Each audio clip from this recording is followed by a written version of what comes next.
Você venderia algo que nunca poderia recuperar para salvar quem ama?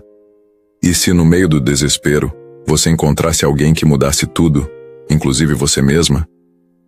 Essa história começa com uma escolha impensável, mas se transforma em uma jornada de superação, amor verdadeiro e reconstrução emocional. Se você já sentiu que a vida te empurrou para decisões difíceis, essa história é para você. Em menos de 40 segundos você vai entender por que essa mulher virou símbolo de força e como um contrato frio se tornou o começo de uma nova família. Fique até o final, porque às vezes o amor nasce do que parecia ser o fim. Não perca nenhum vídeo. Inscreva-se no canal, deixe o like e me conte nos comentários de onde você está acompanhando esta história de amor. O e-mail da imobiliária chegou como um soco no estômago. Clara encarava a tela do celular com os olhos fixos nos números em vermelho. Valor do débito, juros acumulados, prazo final. Restavam apenas 9 dias para o despejo. Ela leu e releu a mensagem como se pudesse encontrar alguma brecha entre as palavras, algum milagre escondido entre os termos jurídicos. Não havia. Só havia o fim. Desde a morte inesperada do pai, a casa havia se transformado num campo minado de contas não pagas, silêncios pesados e responsabilidades que ninguém da sua idade deveria carregar. A mãe, mergulhada em uma apatia profunda, raramente saía do quarto. O irmãozinho, Lucas, de apenas 7 anos, ainda perguntava quando o pai voltaria do hospital. E ela segurava tudo. Com a força de quem não podia cair. Tentara de tudo. Trabalho temporário, vendas de doces, ajuda de parentes distantes. Mas nenhuma porta se abriu. Foi em uma madrugada insone, varando fóruns de discussão sobre renda urgente, que caiu num tópico que a fez prender a respiração. Primeira vez, o que vale sua virgindade? O título soava vulgar, mas o conteúdo era diferente do que esperava. Histórias de mulheres que em momentos extremos haviam vendido a própria virgindade. Algumas falavam em empoderamento, outras em arrependimento. Todas sabiam que aquilo era uma encruzilhada sem volta. Clara fechou o celular. Tentou dormir. Mas a ideia ficou cravada como farpa. No dia seguinte, após ver a mãe chorando baixinho no banheiro e a conta de energia cortada, ela tomou sua decisão. Criou um perfil anônimo, sem fotos sensuais, apenas uma descrição honesta. 19 anos, primeira vez, um único encontro, leilão discreto, somente interessados sérios. Não esperava muito, mas em poucas horas, a caixa de entrada se tornou um desfile desconcertante de propostas. Desde comentários escandalosos até valores que fariam qualquer pessoa hesitar. E entre tantas mensagens, uma única se destacava pela frieza. Usuário: Mr. Black. 1 milhão. Uma noite. Hotel 5 estrelas. Nenhuma obrigação posterior. Total sigilo. Responda apenas com um número de 1 a 10. Clara leu aquilo 4 vezes. Não havia emojis, nem perguntas invasivas. Só objetividade, precisão e uma proposta que podia salvar sua família inteira. Ela hesitou por horas. Caminhou de um lado para o outro no quarto. Chorou. Depois, com mãos trêmulas, digitou 7. A resposta chegou em minutos com um arquivo anexo, contrato simples direto sem cláusulas excessivas. Pagamento em criptomoeda. Encontro marcado para sexta 20 horas, na suíte 1707 de um hotel no centro. No dia, Clara usou o vestido azul escuro que ganhara da tia em seu aniversário. Prendeu os cabelos em um coque leve e respirou fundo diante do espelho rachado. Você está fazendo isso por amor, não por fraqueza, repetiu em silêncio. No táxi, o coração parecia um tambor descompassado. Quando o elevador subiu os 17 andares, ela teve vontade de apertar o botão de emergência e voltar correndo. Mas permaneceu. A porta da suíte abriu-se antes que ela batesse. Ele estava lá, alto, moreno, barba bem aparada, camisa de linho preta e olhos impassíveis. Um olhar que atravessava, mas não invadia. Avaliava. Clara? Disse ele com voz baixa e firme. Ela apenas assentiu. Entre. ambiente era silencioso, iluminado por luzes indiretas. Havia uma mesa posta com 2 taças e uma garrafa de vinho já aberta. Nenhuma música, nenhum perfume forte, nenhum toque de sedução. Apenas o essencial. Antes de qualquer coisa, ele disse, servindo as taças com precisão cirúrgica: "Quero que jantemos. Em silêncio, se preferir, mas quero observar você por mais alguns minutos." Clara estranhou, mas aceitou. Sentou-se com as mãos unidas no colo. Ele se sentou à sua frente com postura reta e expressão inalterada. Ela se perguntou quem era aquele homem que comprara sua virgindade, mas parecia mais interessado em escutar o silêncio do que possuir seu corpo. O jantar transcorreu em silêncio. Enzo comia com a atenção de um relojoeiro, como se o corte da faca e o ângulo do copo tivessem regras próprias. Clara mal tocava na comida, tentando disfarçar o nervosismo com goles pequenos de vinho. Seus olhos espiavam cada gesto dele, à procura de alguma pista, alguma intenção não dita. "Está desconfortável?" Ele perguntou sem encará-la. "Acho que seria estranho se eu não estivesse", respondeu com honestidade. Enzo assentiu. "Prefiro lidar com verdades, mesmo desconfortáveis, do que com teatralidade." O silêncio voltou, mas não era vazio, era carregado. Clara sentia o peso das palavras não ditas entre eles. Sentia também que ele não queria seduzi-la. Não era sobre desejo, era sobre presença, sobre controle. Depois do jantar, ele se levantou com elegância e disse: "Venha até a varanda, a vista ajuda a respirar." Ela o seguiu. A cidade brilhava lá embaixo, indiferente ao que acontecia ali dentro. O vento era frio, e Clara abraçou os braços. "Tem medo de altura?" Ele perguntou. "Tenho medo de cair."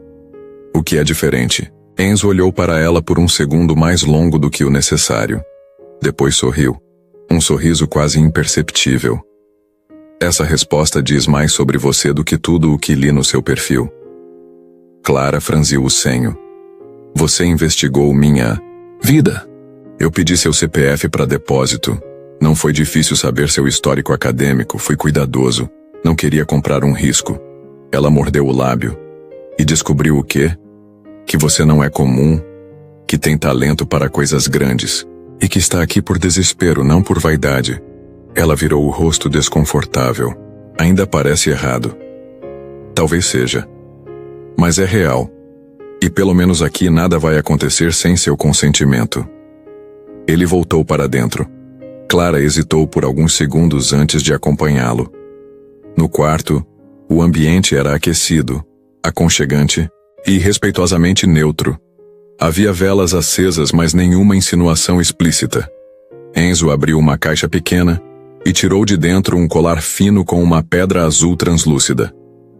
"Quero que leve isso", disse, estendendo a joia. "Não como presente, mas como marcador, para você saber exatamente onde essa história começou. E, se quiser, onde ela terminou." Clara pegou o colar com cautela, como se ele pudesse queimar sua mão. "Você sempre age assim?" "Assim como? Frio. Metódico. Como se tudo fosse um cálculo." "E você? Sempre tenta entender os outros antes de entender a si mesma?"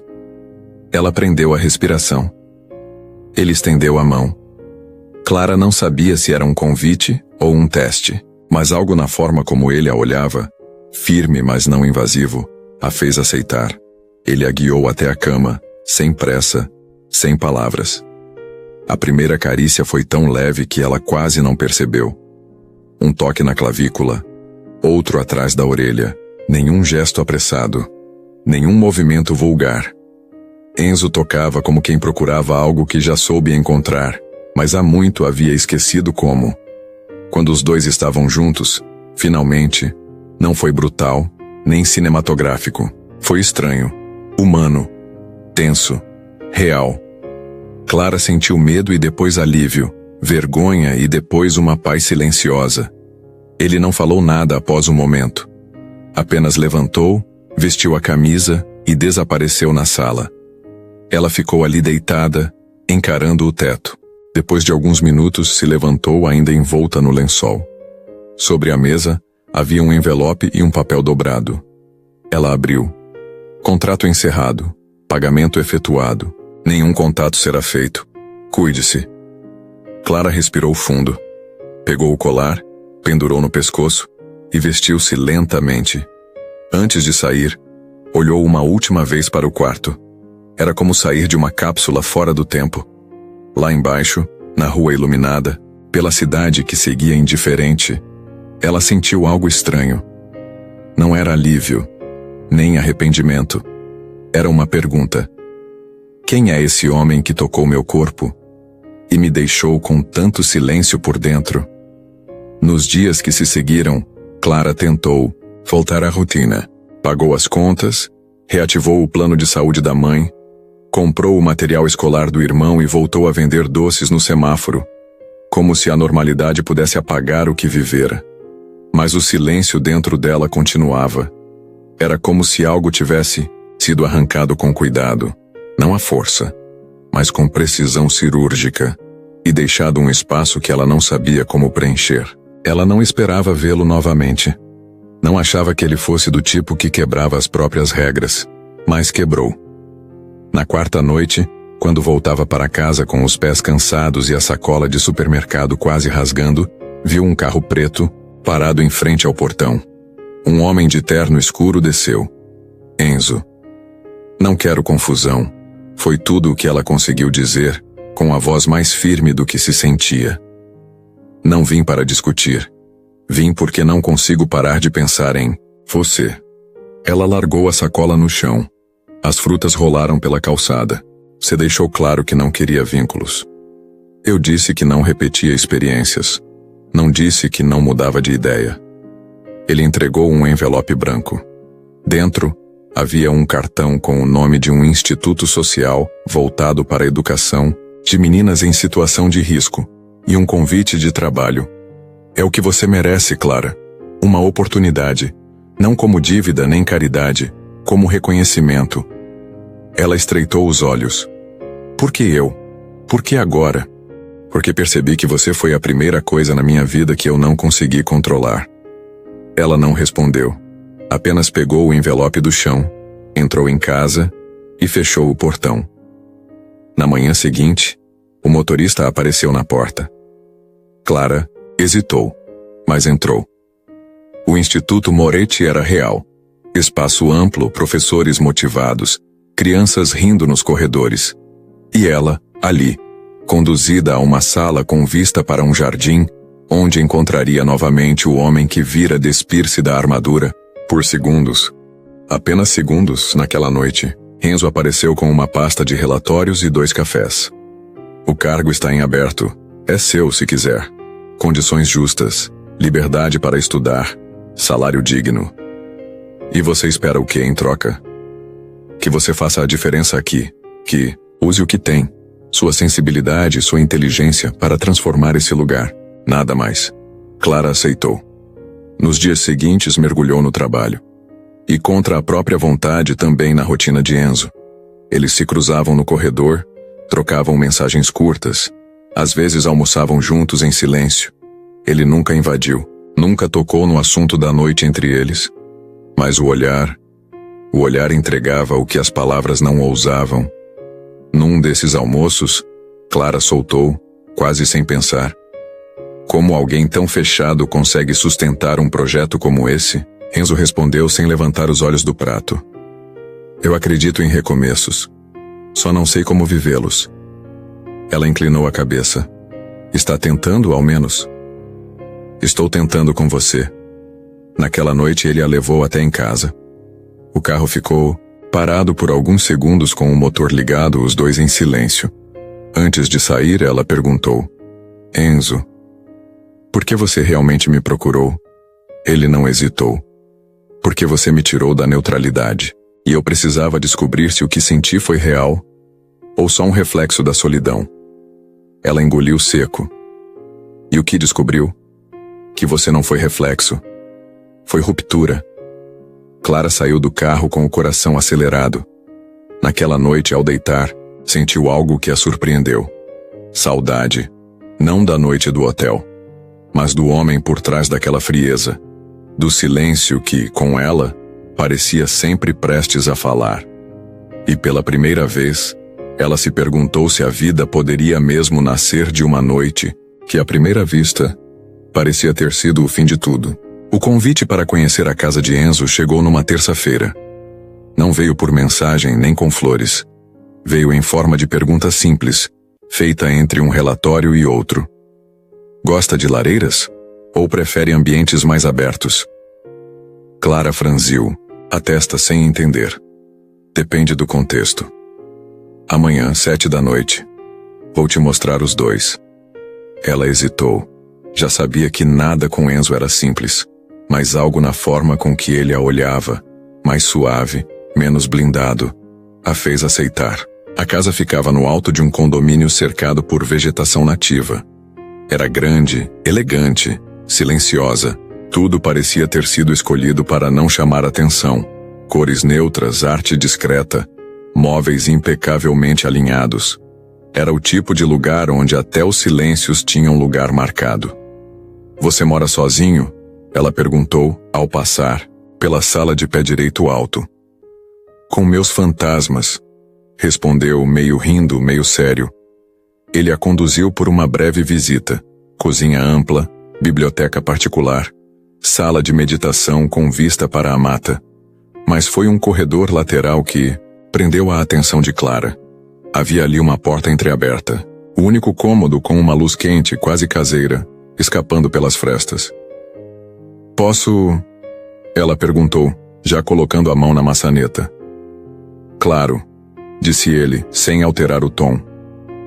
O que ela encontrou foi o oposto do restante da casa. Paredes em tom lavanda, uma escrivaninha com livros de literatura romântica, um quadro com aquarelas feitas à mão. Sobre a cômoda, uma fotografia. Enzo, alguns anos mais novo, com uma jovem de cabelos ruivos e expressão viva.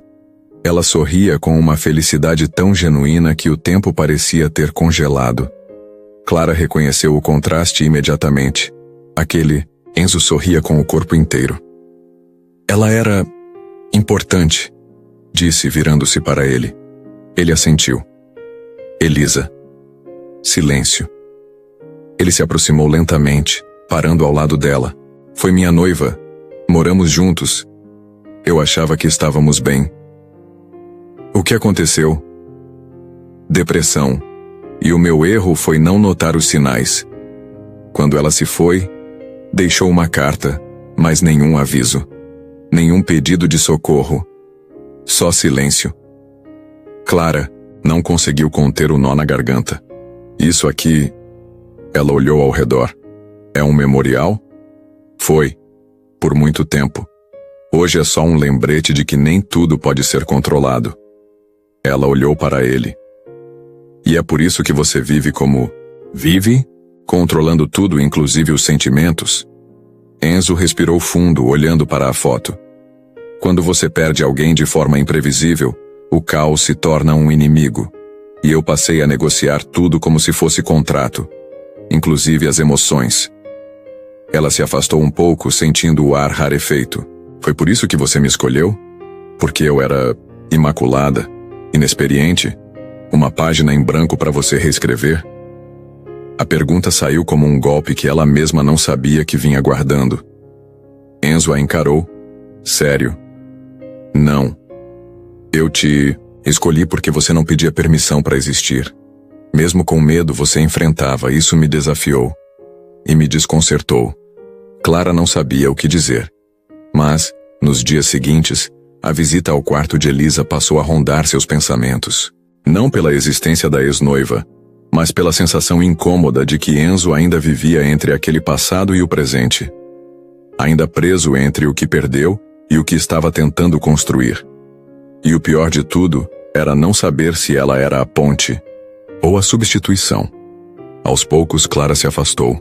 Recusava convites. Respondia mensagens com frases curtas. Mergulhou no trabalho como desculpa, mesmo sabendo que ele percebia. Enzo, por sua vez, respeitou o silêncio. Não pressionou, mas também não fingiu que não doía.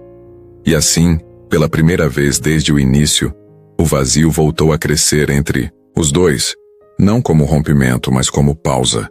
Como uma espera que ninguém sabia quanto duraria. O afastamento era silencioso, mas cortante. Clara se perguntava se Enzo realmente percebia sua ausência, ou se, como tudo em sua vida, ele também havia aprendido a arquivar pessoas com a mesma precisão com que fechava contratos.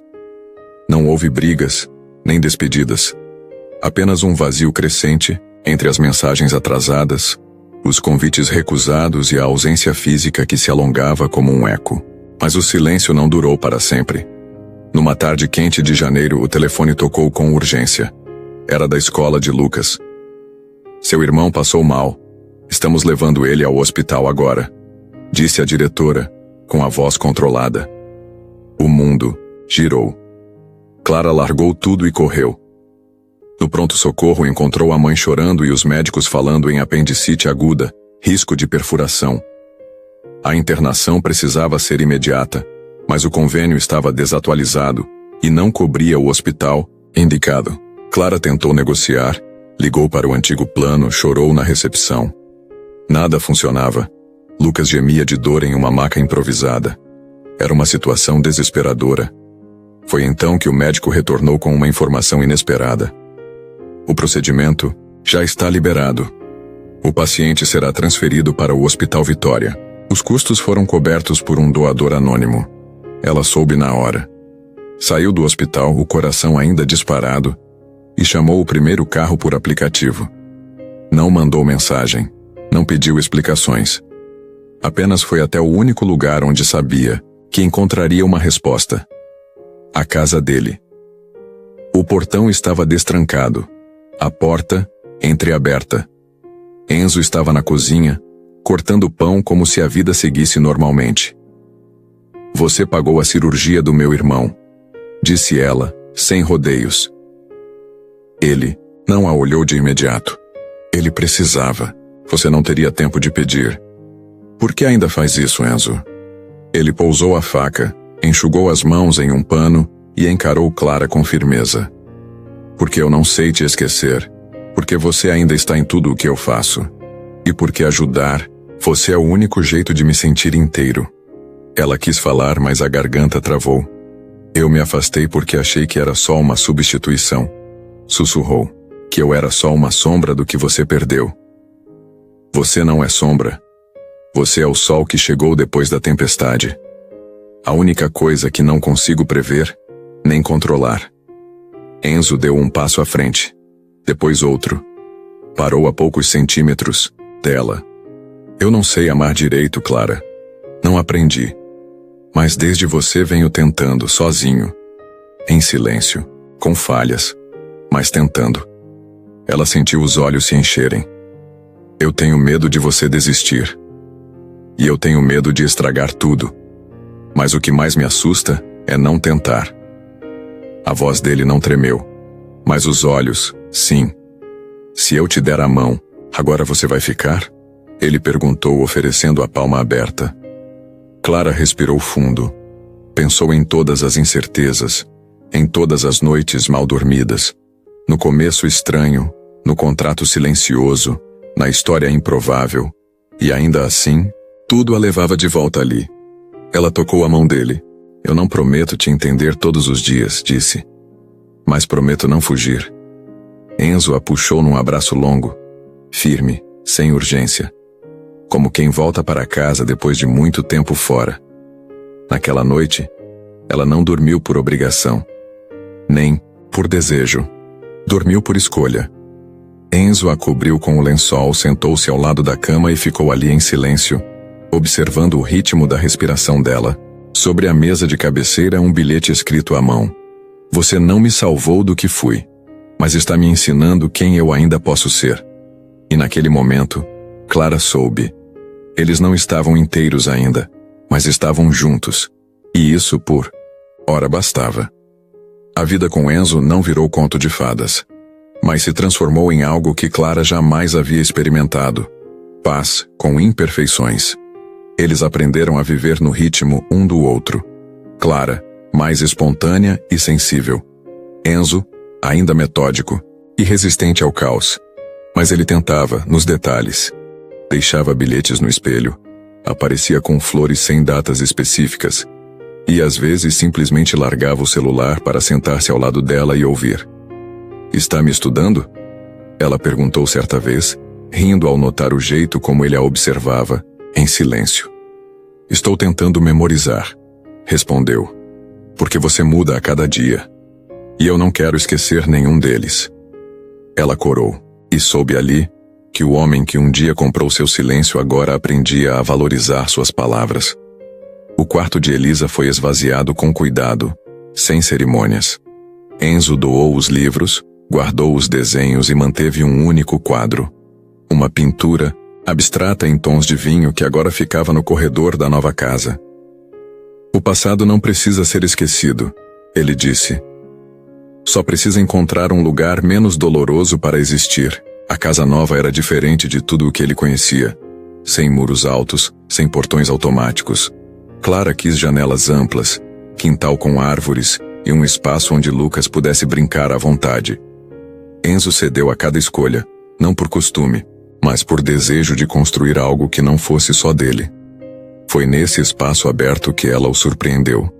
Estavam no jardim, regando plantas. Clara parou subitamente e colocou um envelope em suas mãos. "O que é isso?" ele perguntou desconfiado. "Um exame. Abre." Ele rasgou o papel com cuidado, mas os olhos correram direto para a linha que importava. Teste positivo. O silêncio, que se seguiu, durou segundos, mas pareceram longos o bastante para que Clara cogitasse recuar. "Eu não sei o que dizer", ele sussurrou. "Não precisa dizer, só ficar." Ele a abraçou ali mesmo, entre o cheiro da terra molhada e o som distante de uma borboleta batendo asas. "Eu tenho medo", ele confessou com a boca encostada no cabelo dela. "Eu também. Mas a gente já sobreviveu a coisas bem piores do que o medo." A gravidez aproximou os dois ainda mais. Clara descobriu nele um lado protetor e quase ingênuo, o homem que estudava sobre fraldas e cromoterapia, com o mesmo foco que usava em suas planilhas. Enzo, por sua vez, viu em Clara uma força serena, uma mulher que o amava sem tentar mudá-lo, mas que, mesmo assim, o fazia melhor. A filha nasceu numa manhã de céu limpo. Chama-se Aurora. No hospital, Enzo chorou em silêncio, segurando o bebê contra o peito. "Nunca pensei que fosse amar algo tão pequeno com tanta intensidade", disse emocionado. "Isso se chama liberdade", respondeu Clara. "É quando a gente deixa de querer controlar e começa a simplesmente sentir." Meses depois, o projeto social de Clara cresceu. Ela agora coordenava uma equipe maior, com foco em mulheres em situação de vulnerabilidade. Enzo financiava, mas evitava holofotes. "O mérito é seu", repetia. "Eu só segurei a escada enquanto você subia." À noite, os dois compartilhavam uma taça de vinho, Aurora no colo, música baixa no fundo. Nada luxuoso, nada espetacular, mas tudo absurdamente certo. "Se alguém contasse essa história, você acreditaria?" ela perguntou um dia, deitada no sofá com a cabeça no ombro dele. "Nem em sonho", respondeu. "Mas a vida, às vezes, escreve melhor que qualquer ficção." Clara sorriu. "E pensar que tudo começou com um número e um contrato." Enzo beijou o topo de sua cabeça. "O contrato expirou, mas o amor, esse renova sozinho todos os dias." Aurora corria pelo quintal com os cabelos castanhos voando ao vento. Tinha os olhos do pai e o sorriso inquieto da mãe. Enzo a observava de longe, sentado na varanda com uma xícara de chá nas mãos. Não usava terno nem relógio. Os pés estavam descalços. O telefone corporativo dormia no bolso esquecido da poltrona. Clara apareceu atrás dele, com um livro nas mãos e o cabelo preso em um coque frouxo. "Você ficou mais bonito assim", comentou sentando-se ao seu lado. "Assim como... sem armadura." Ele sorriu de leve. "E você ficou mais forte." O silêncio entre eles era tranquilo. Nenhuma urgência, nenhuma cobrança. apenas a paz de quem por fim aprendeu a ficar. Na estante da sala, ainda repousava o colar com a pedra azul, não como lembrança de uma noite vendida, mas como símbolo do momento em que dois desconhecidos escolheram, com medo e imperfeição, se ver de verdade. Clara olhou para a filha, depois para o homem ao seu lado. Eu vendi a minha virgindade para salvar minha família, mas foi naquela noite que, sem saber, comecei a construir a minha. E agora ela sabia. O que começou com um contrato se transformou em um lar. O amor às vezes surge dos lugares menos prováveis, não como explosão de romance idealizado, mas como semente lançada no terreno improvável da dor, da dúvida e da escolha consciente. Clara e Enzo não começaram por onde a maioria começa, e talvez por isso souberam valorizar o que veio depois. Quando duas pessoas se encontram em suas ruínas e mesmo assim decidem reconstruir algo juntas, não estão apenas amando, estão desafiando o destino a escrever uma nova história com mãos humanas. Porque no fim, não importa como a história começa, importa o que se escolhe fazer com ela. E quando alguém escolhe amar apesar do medo, confiar apesar das feridas e permanecer mesmo diante das incertezas, está criando o tipo de vínculo que nenhuma cláusula pode encerrar. O amor real não é contrato, é construção. E como Clara aprendeu, até aquilo que parece perdido pode na verdade ser o início mais sincero de todos. Se curtiu o vídeo, inscreva-se no canal, deixa o like e comenta "Gostei" aqui embaixo para eu saber que você tá junto comigo.